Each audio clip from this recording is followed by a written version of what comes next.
มาพี่น้องสบายดีทุกคู่ทุกคนคนพี่ซ้ำก็ตกแท้ตกว่าฮากระเซ้านี่ตกเบิดคืนเลยอย่างแห้งเลยข่อยก็นอนบรับเมื่อคืนนี้ได้ก็นอนบรับปวดหัวเสียงหลังคาก็ดังแห้งขนาดเมื่อคืนเลยปวดโพ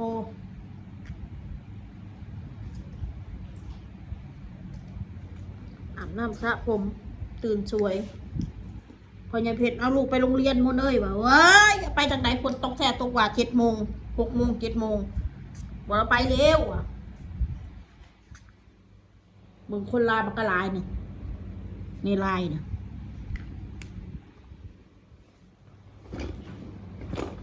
แมนยูดอกมีรถใหญ่กันเลย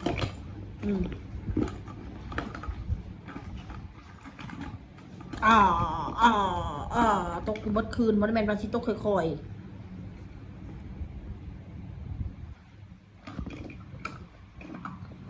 อาทิตย์นึงนี่มันมือไหนกับวันที่เท่าไหร่นี่29วันจันทร์แมนบอนี่30วันอังคารวันที่1ที่2ที่3ที่30วันอังคารวันที่1วันพุธที่2พฤหัส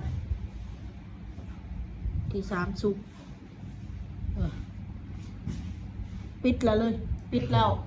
ปิดอาทิตย์นี้แหละปิดวันนี้เฮียนหอดวันศุกร์ก็คือปิดเลยยุดไปเลยสนาไม่ต้องไปหรอกฝนตกไปนี่แค่นั้นแหละไปพอแต่อันให้ซุ่มเหี่ยมันเอาอันวิดีโอในโรงเรียนป้าตัวขนาดนั้นซูยังเขาไปก้าวไก่เนาะคือเบิ่งกันหนึ่งกันเนาะ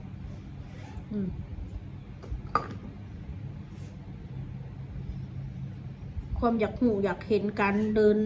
การไปการมาของลูกข่อยเนาะป้าพี่น้องไอ้สัวค่ะกันดิซุ่มนี่ขึ้นเบิ่งอันหนึ่งมันสัวหรือมันพากันสัวควงแห้งอะไรแบบว่ายังไงซะมันควงมันจังไรไพ่ใหม่แห้งอะไรพวกนี่ค่ะมันไพ่ใหม่มันจังไรมันขึ้นแต่ว่าเฮานี่ด่าคนมันบ่ขึ้นสันดานเห็นสันดานของมันเองปัดเวลาเฮาด่าคืนเครียดที่ตายลงได้พี่น้องเอ้ยเกิดมากูก็บ่เคยเห็นกูมาเห็นโลกโซเชียลนี่แหละเด้อตายนะมันสัวมันควงขักแหงไอ้ขี้เดียดไอ้เกียดไอ้พวกไอ้ผัวเมียอันขี้โกงผัวเมียช่อโกงผัวเมียจังไรผัวเมียอันนั่นผัวเมียอันนี้มึงแบบไปรู้ข้อมูลมาแต่สายคือสิมารู้ขักแท้ผู้ได้มาตัดสินกูว่าพวกกูเป็นคนผิดนะพี่ตัวพวกมึงกับจับกลุ่มกันป้าตัวพี่น้องแบบเห็นแบบคึกขนองแห้งเดี๋ยวนี้เห็นแบบออกมาป้านั่นลังออกมาเห็ดคลิปพากันเห็ดคลิปใส่ครอบครัวข่อยพี่น้องเอ้ยความสุขเนาะแบบนั้นเนาะกูก็เพิ่งจะรู้นี่แหละกูก็เห็นสันดานสุดนะกูก็เห็นสันดานแบบมันบ่แม่นว่ามันบ่แม่นแบบอีพวกช่องแชร์อย่างเดียวเลยพี่น้องอีพวกคอมเมนต์ก็ตามน้ำกันนะสันดานแบบนี้หลายขนาดว่าสันในโลกไปนี่โตเข้าคางกันเป็นปีเป็นคุยคอมเมนต์ว่าให้เด็กน้อยหัวเขาลุกคุกค้ำกันว่าเสือเขากูก็หงึดสู้แล้วกูยอมสู้แล้วว่าสันจ้ะกูยอมสู้สิ่งปฏิกูยอมให้กูอันออกมานั่งขอโทษสู้นาที พอกับแม่มึงตายพอละบอกไว้โลดจะสนใจนังหนาสู้แล้วกูจะมาด่าหลินมาสู้เอากูไปด่ากูจะเอาพวกมึงมาจกนังหนามาสู้ออกมาด่าคือกันนั่นแหละจับอยู่ใส่เนาะอันกล่องตลับมันนะข่อยเอาของข่อยไปเล่นบอกเอามากระจกข่อยนะม่วนกันคึกขนองกันFC ก็บอกอยู่อย่าสนใจมัวแต่สนใจเป็นบ้ากันพอดีข่อยว่าได้เป็นบ้าข่อยสติข่อยมีอยู่พี่น้องไม่ต้องห่วงเรื่องนี้ข่อยบ่เป็นบ้าถ้าข่อยบ่ได้ด่ามันขึ้นนะข่อยสิเป็นบ้าข่อยสิบอกไว้ให้ซะเด้อนิสัยข่อยนะถ้าข่อยได้ด่าพวกมันน่ะข่อยมีแห้งกว่าตัวกินข้าวก็แซ่บได้ด่าพวกมันขึ้นนะถ้าบ่ได้ด่านี่มันเป็นการคืออีหยังวะกูเฮ็ดหยังผิดว่าอยู่ซื่อก็มาด่ากูแบบนี้หั่นนะบ่ งก็ต้องกูจะบอกจะมึงขึ้นกันนะความรู้สึกของหมาของมึงมันจะเป็นอะไรด่าพ่อด่าแม่คนอื่นด่าคักด่าเนี่ยบัดเท่าด่าขึ้นสิตายก็น้องเงิดพี่น้องเอ้ย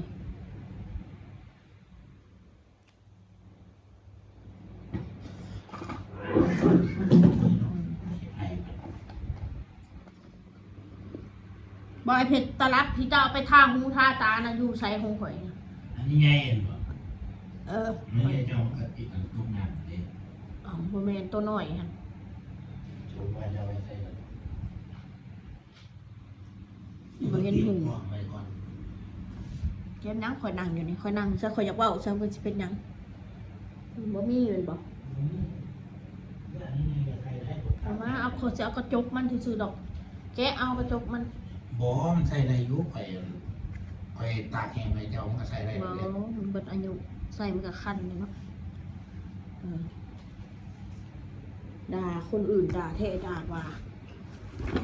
หัวขวัญลูกเขาเจ้าลูกสู้ก็คือบ่เห็นหน้าตาดีปานใดดอกบางอีก็มีคนลูกขอบเต้าเพื่อนเลยบ่แม่นว่าสิหน้าตาดีลื่นลูกกูดอกลูกสู้เนาะกันนะปัญญาอ่อนคือกันเล่นแต่เกมเล่นแต่มือถือกันเบิดมืออันสิ่งที่ว่าสู้ว่าคอมเมนต์ว่าให้กูลูกกูเล่นมือถือน่ะลูกพวกมึงก็จับมือถือเบิดมือคือกันเอาเห็นน้ำดิเสียงไห้ยัวอยู่บางคนก็ได้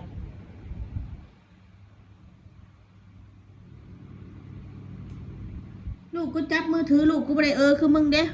อ้างไปอีกล่ะกูก็สิหูบ่ของแบบนี้ของธรรมชาติเนาะมันก็แล้วแต่ผู้เป็นผู้บ่เป็นนั่นแหละเด็กน้อยเล่นมือถือมันก็ฉลาดนะมือถือหั่นแหละมือถือมันก็บ่ได้แม่นว่าสิมีอันส่วนเสียส่วนดีมันก็มีแนวดีๆให้เด็กน้อยมันจดจำเบิ่งเบิดมือเบิดเว้นมันก็บ่โอเคดอกแต่ว่าเฮาก็ให้เบิ่งแน่แหละสิบ่ให้เบิ่งเลยมันก็เป็นไปบ่ได้มันบ่แม่นสมัยดึกดำบรรพ์มันบ่แม่นสมัยคือกันกับอันคนคลอดลูกตะกี้หั่นแหละตื่นออกมาคลอดออกมาแค่แลดยำเข่ามกป้อนคือคู่มือนี่สิได้บ่หมอเขาสิไปให้กินเข่านะถ้าบ่6 เดือนขึ้นไปนะอันนี้คลอดออกมาปุ๊บยำเข่ามกใส่ไฟป้อนเข่าเลยกินลำไส้ยังอ่อนๆจะขี่ได้ขี่บ่ได้บ่ฮู้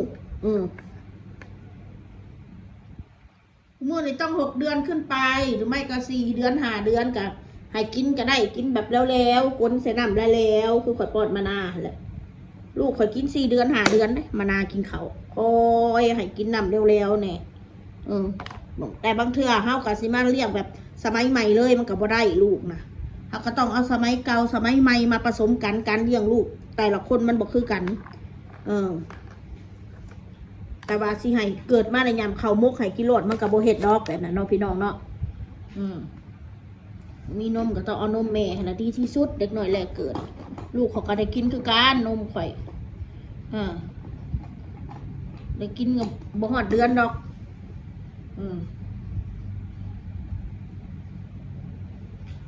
การเลี้ยงลูกของคนมันเป็นสิคือกันคนเฮาเลี้ยงลูกมันก็ต้องประซ้ำอันเอาโบราณแน่สมัยใหม่ร่วมสมัยการเลี้ยงลูกก็คือกันกับมือถือนี่แหละสิบ่ให้เขาเบิ่งเลยห่วยมันก็บ่แม่นสมัยโบราณสมัยอัน60-70 ปีเนาะสมัยนี้มันเทคโนโลยี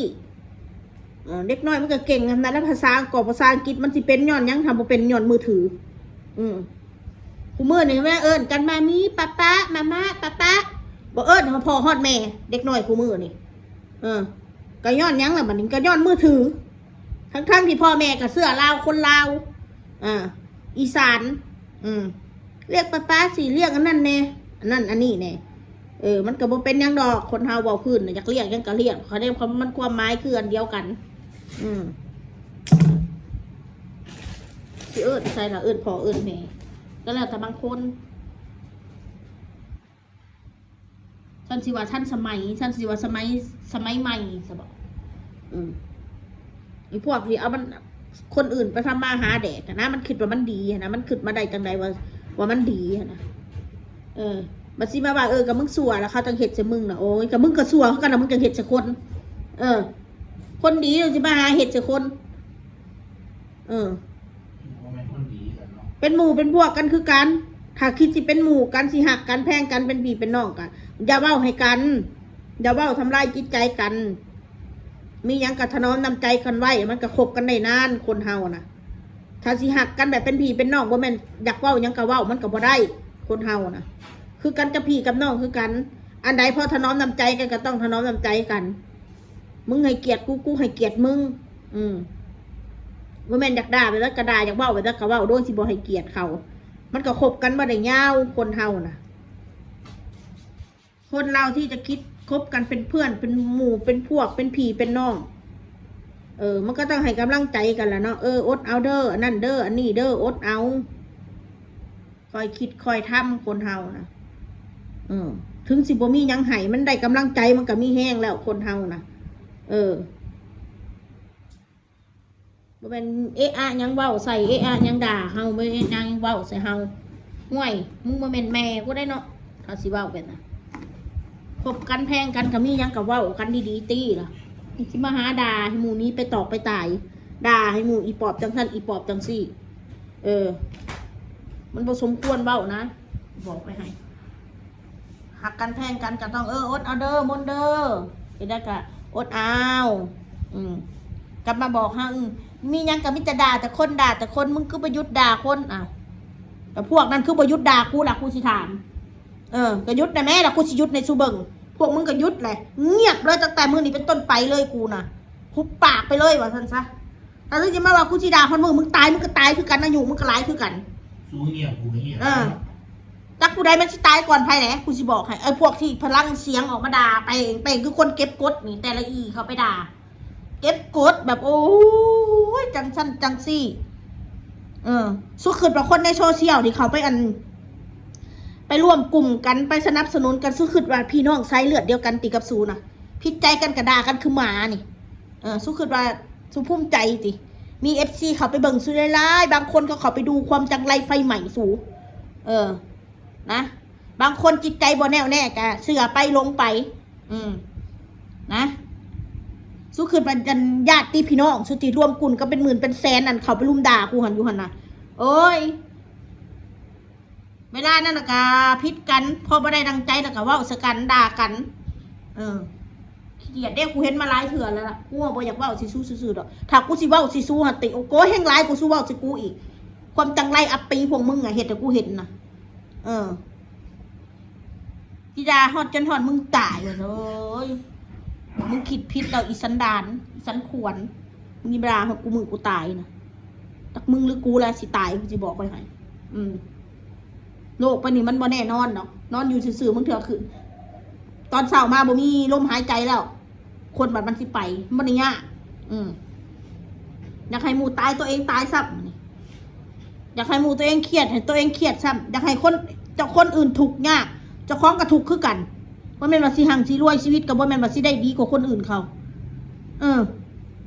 บางคนกับมีกับว่ายุ่งกับกูก็เงิดคือกันแล้ววะอ้างบารมีว่าเจ้าของมีหันมีนี่เอามีกับเรื่องของมึงติล่ะกูสิไปสะออนยังมึงเป็นนังหนาแม่กูน่ะญาติโกโหติกากูกับบ่แม่นกูสิไปสะออนสูปิจังสูมีรถมีเงิน100 ล้าน1,000 ล้านเก็บอยู่ในธนาคารมันก็เรื่องของสูได้ล่ะกูสิถูกจนบ่มีข้าวกินมันก็เรื่องของกูได้ล่ะมันเรื่องของใครของมันยิ่มาอ้างว่าถ้าแตกถ้าสู้สิไปอ้างหุ่นไปแข่งคนมหาเศรษฐีหุ่นรวยระดับโลกหุ่นถ้าสู้เก่งจริงนะคนเก่งเนี่ยสิไปรี่มืดด่าคนแบบนั้นคนเก่งมันต้องเสนอหน้าออกมาโลดในก็ได้ร่วมกลุ่มกันแล้วเป็นญาติพี่สักกูไปลบไปรี่เนาะกูพวนเหตุความผิดเปิดหน้าเปิดเจอดูกูผู้เหตุความผิดพวกมึงยักเยียดความผิดให้กูแต่ละมือแต่ละวันนะกูเปิดหน้าเหตุเปิดเจออยู่ที่แจ้งอยู่ไปใส่มาใส่กระทายให้เบิ่งอันชุบเห็ดความถูกต้องผัดอยู่แต่ในมืดอยู่ในแก่สำนี่แหละพี่น้องเอ้ย